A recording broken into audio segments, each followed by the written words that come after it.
Hello, my name is Leah Hall, and today I'm presenting on the research I've been doing for the past year on the topic Fear and Anger at Retrieval on Memory Performance. To introduce this topic, I'd first like to talk about the intersection between negative emotions and memory. There has been a lot of literature on how negative emotions at encoding of a memory can lead to better recall of those memories. However, there is limited literature on how negative emotion at recall can affect how well memories are remembered.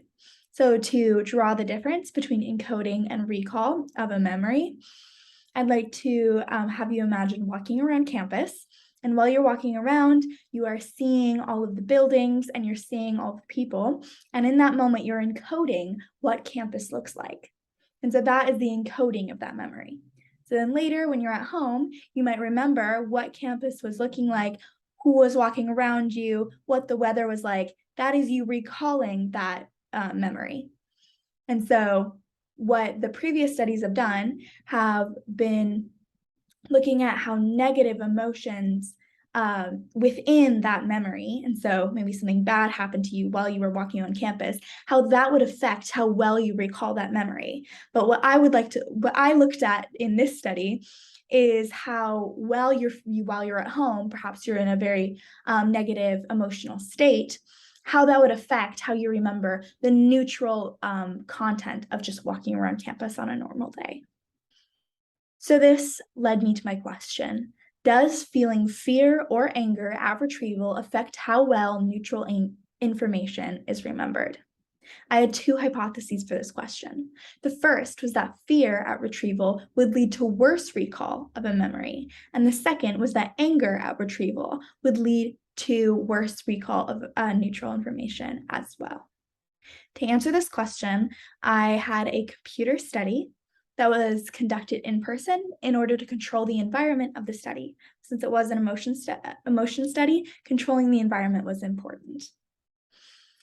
The computer study started with the participants reading a 12-line story that had no words with strong positive or negative connotations.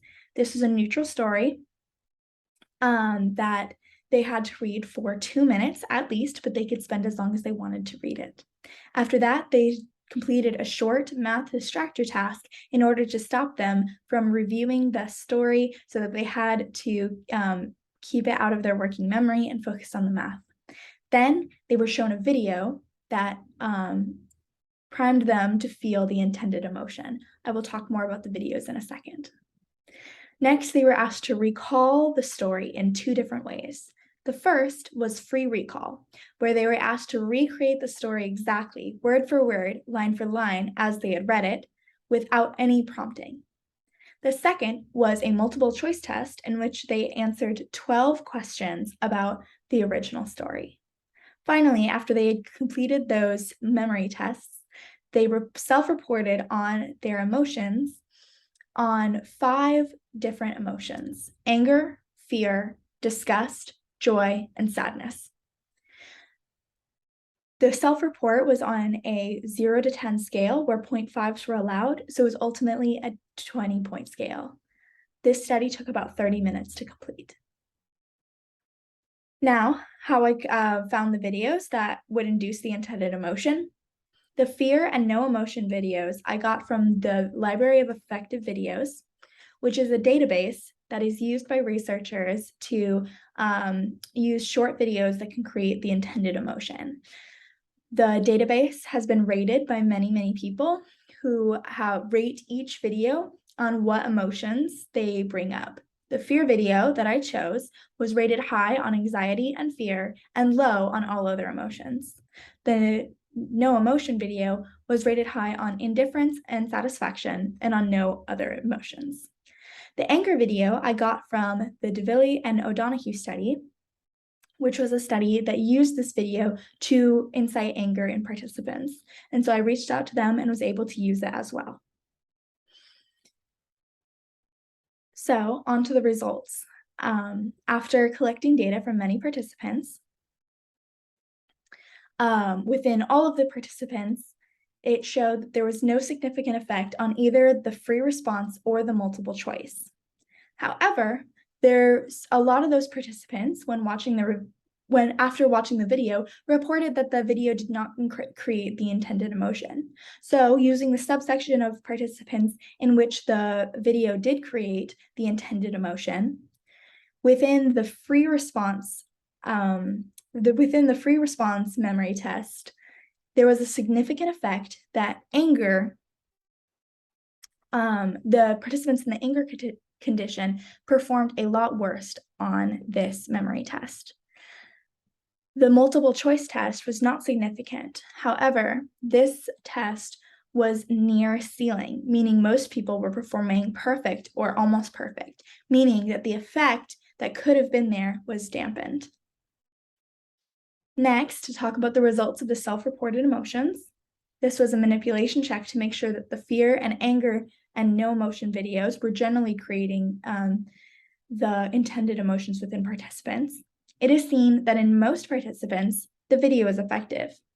The fear condition had higher ratings of fear compared to anger and neutral. And the anger condition had higher ratings of anger and also disgust than neutral or fear.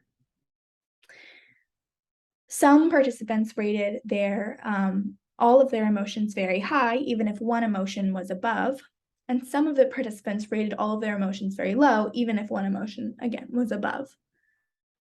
To solve this problem and make sure that all of the participants are being rated equally when looking at the self-reported emotions, I took the Z-score of each of their scores to make sure that I was solving this problem and that the highest emotion that was reported would be most obvious. Conclusions. It must be said that at this point, I'm continuing data collection to have more anger participants. But at this point, feeling angry during recall of neutral emotion leads to less accurate memory in unprompted recall, so the free response, compared to feeling neutral or fearful during recall. Also, the multiple choice, as I said, was near ceiling, and so the effect was not significant. So where could this study go in the future?